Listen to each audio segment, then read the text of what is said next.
ഞാനെങ്ങനെ ജീവിക്കണമെന്ന് ഞാനല്ലേ തീരുമാനിക്കേണ്ടത് സാറേ.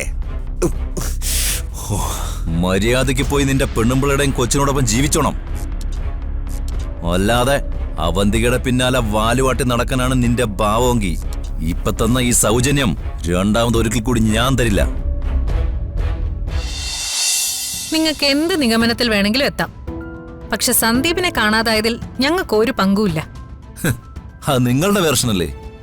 സത്യം എന്താണെന്ന് എനിക്ക് അന്വേഷിച്ചല്ലേ പറ്റൂ. അന്വേഷിക്കണം. എന്നിട്ട് അവൻ എന്താ പറ്റിയെന്ന് ഞങ്ങൾക്ക് കൂടി ഒന്ന് പറഞ്ഞതാ. പറയിപ്പിക്കേണ്ടവരെ കൊണ്ട് പറയിപ്പിച്ചോളാം.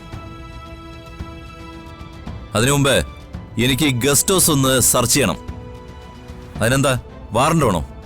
ആ, അപ്പോ എന്നെ പ്രതിയാക്കാൻ സാർ തീരുമാനിച്ചിറങ്ങിയതാ? ഇതുവരെ ഇല്ല. പക്ഷെ തീരുമാനിക്കില്ല എന്ന് എനിക്ക് ഉറപ്പൊന്നും പറയാൻ പറ്റില്ല. മൂർത്തി, സാറിന് ആ ഗസ്റ്റ് ഹൗസ് ഒന്ന് തുറന്നു കാണിച്ചു കൊടുക്ക്.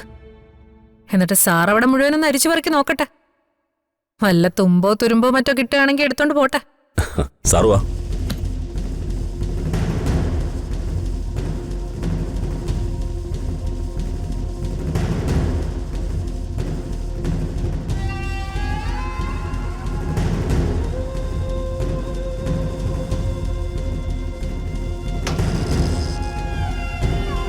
വാ.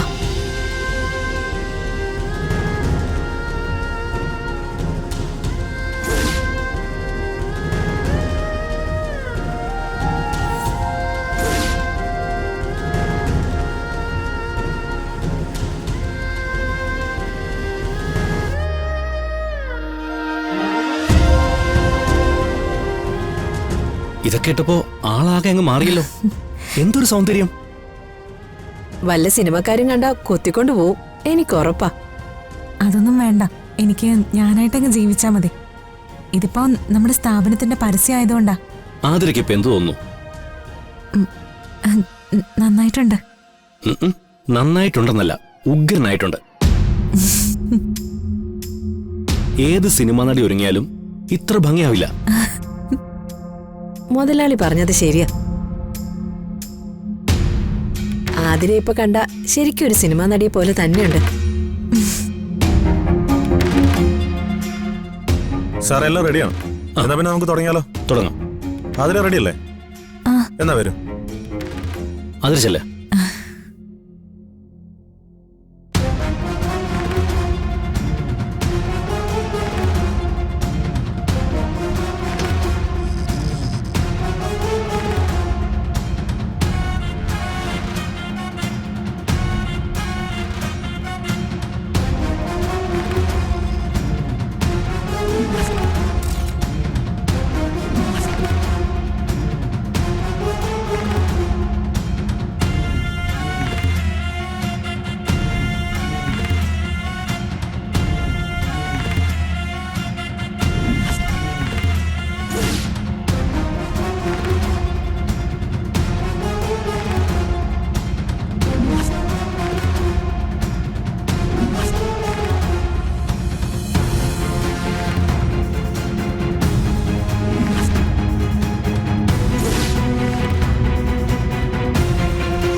ഇനി എന്തിനാ എന്നെ കെട്ടിയിട്ടിരിക്കുന്നത്? നിങ്ങളുടെ ഉദ്ദേശം സാധിച്ചില്ലേ? ഇവന്റെ കെട്ടഴിച്ചു അഴിച്ചുവിട്.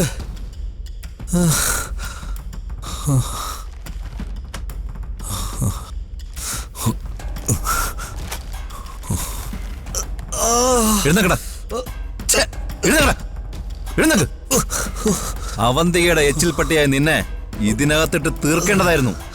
എന്റെ പഴയ സ്വഭാവത്തിലായിരുന്നെങ്കിൽ ഞാനത് ചെയ്തേനെ. പക്ഷേ മര്യാദയ്ക്ക് ജീവിക്കാൻ ഞാൻ നിനക്കൊരു അവസരം കൂടെ തരാം.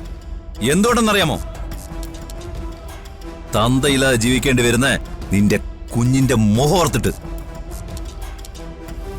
അതുകൊണ്ട് മാത്രം നിനക്ക് ഞാൻ ജീവൻ തിരിച്ചേരുന്നത്.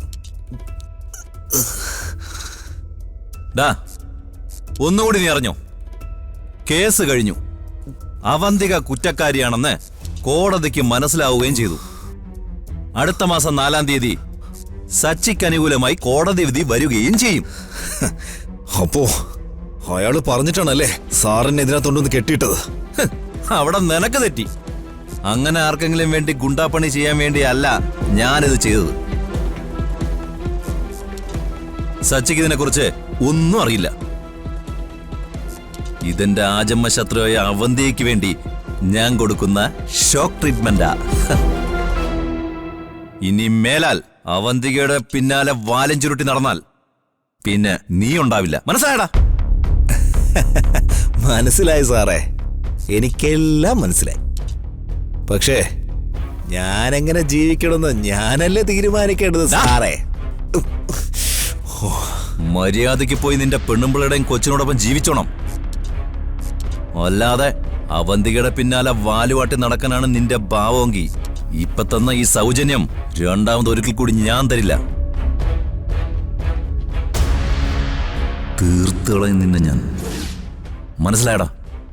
ഉത്സവ ദിവസം കഴുത്ത് വെട്ടാൻ ഞാൻ നിർത്തിയിരിക്കുന്ന നേർച്ചക്കോഴിയാ അവന്തിക. നീ ഇത് അവിടെ പോയി പറഞ്ഞാല് എനിക്കൊരു പുല്ലുമില്ലടാ. അവളുടെ പിന്നാലെ നടന്ന് നിന്റെ ജീവിതം കൂടി ഇല്ലാതാക്കാതെ പോയി സ്വന്തം കാര്യം നോക്കി ജീവിക്കാൻ നോക്കടാ. പോടാ.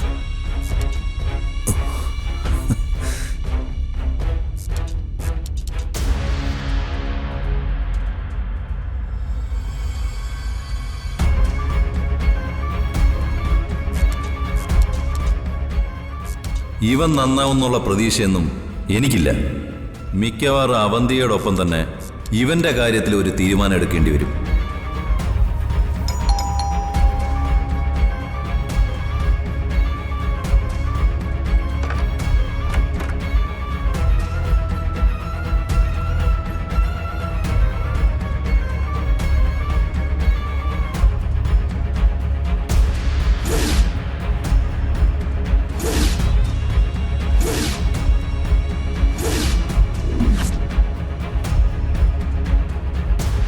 എന്തു വേണം?